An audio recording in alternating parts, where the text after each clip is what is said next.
King of Uruk, 2/3 a god and 1/3 a man. Gilgamesh, the first hero who wrestled great celestial bulls and giants in the cedar forest, the traveler for immortality, and the mightiest.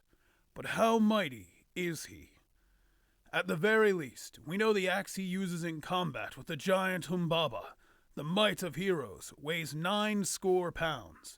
A score being a word to dictate a count of something in the 20s, meaning the might of heroes weighs 180 pounds, and Gilgamesh wields it easily, swinging about in his fight with Humbaba. Doing so would scale Gilgamesh at the very least to superhuman strength. Of course, this is obviously not the limit of Gilgamesh's strength. During his initial encounter with Enkidu, their grappling shattered the doorposts of houses and caused the walls of Uruk to shudder. Now, breaking the doorpost itself does not scale much higher than swinging the axe around. However, causing the walls of the city to shudder, which is synonymous with shaking or vibrating, would be equivalent to small buildings levels of attack potency, being explosive impacts that can shake the very walls of the city. Further backing this up, in the encounter with the Bull of Heaven, the Bull of Heaven in a single breath opened a hole in the ground that was large enough to swallow 100 people.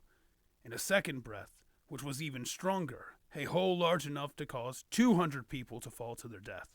These holes were deep enough that people died in the fall, and assuming the average distance it takes for a person to fall is 50 feet, and the ground being soil and sandstone, opening a hole that is 30 feet in diameter, would require somewhere in that large building ranges of power to drop someone into those depths. Gilgamesh and Enkidu submitted the bull in defeat, and seeing as they were scaling to one another, and the bull, this is a reasonable range. And we'll come back to the higher end interpretation of the Bull of Heaven in a moment, because that's where things get a bit crazy. Now then, there is Humbaba, the keeper of the cedar forest. In his struggle, though Gilgamesh had assistance, not only from Enkidu but Shamash, the fight with Humbaba proved close. Great cedars, so great they were able to shade mountains, were felled in their struggle, and most importantly, as the killing blow was landed, all of the mountains moved, and the being whose voice shook Mount Lebanon and Hermon, two mountain ranges, was extinguished. This shoots Gilgamesh's scaling into the mountain levels at the low end, up to country level for moving all of the mountains and hills within the known area to the people of the day, to continental or multi-continental when scaling it to the entire world at the high end. And if you think multi-continental is crazy, let's go back to the Bull of Heaven. You see, astronomically speaking, the Bull of Heaven is the constellation Taurus, which is an asterism composed of 19 stars, and Gilgamesh bested it. Now, you can say Enkidu helped, but even then, they would be fighting it equally, giving Gilgamesh a low end of 8 times star level in attack potency, and on the high end the full 19 stars, seeing as he was the one who landed the killing blow on it. So where does this put Gilgamesh? A lot like Heracles, he has many tiers of power. Some in that building level of power, to mountain level, to country, to continental, to multi-continental, all the way up to star level attack potency.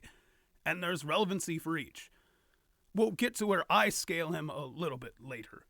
In terms of durability, Gilgamesh scales to both Humbaba, whom he battled and bested through all 7 of his protection layers, and thus scales to his country scaling all the way up to the highest ends of the Humbaba scaling. And likewise, he fought the Bull of Heaven evenly, taking and giving blows, or at least Enkidu did, and therefore he would scale to the full might of the star-slaying feat as well. Speed-wise, we are not given much, though he and Enkidu traveled the distance of a month and 2 weeks' journey in 3 days, using a historical day's travel as being 20 miles in 8 hours, and extrapolating that out to 45 days of a month and 2 weeks, we get a 900-mile journey taken in 3 days, meaning they covered 300 miles in a day, which divided by the 8 hours of a day's travel gives a travel speed just over 37 miles per hour. Later, we know he is aging and searching for eternal life. He comes upon a group of lions, and like an arrow from a bowstring, he takes them away. Taking this literally, his speed would be upwards of 150 miles per hour, moving at the speed of an arrow let loose from a bow. And at the high end, if you extrapolate the Bull of Heaven being brought down by Ishtar, traveling from the point in space where the constellation lies, Gilgamesh would be faster than light by tens of thousands of times. For being able to compete with it in combat and traveling with it, seeing as it traveled to Earth in a reasonable amount of time. Now, to the point I raised previously, where do I scale him? I personally stand in that multi-continental range of scaling for Gilgamesh.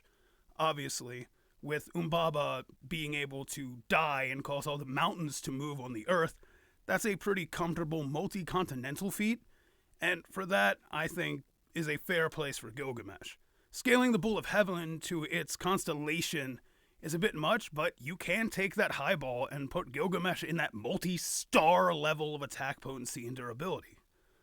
No matter where you place the legendary first hero, though, know that few could match his strength and ferocity in battle, and fewer could stand even a single of his mighty blows.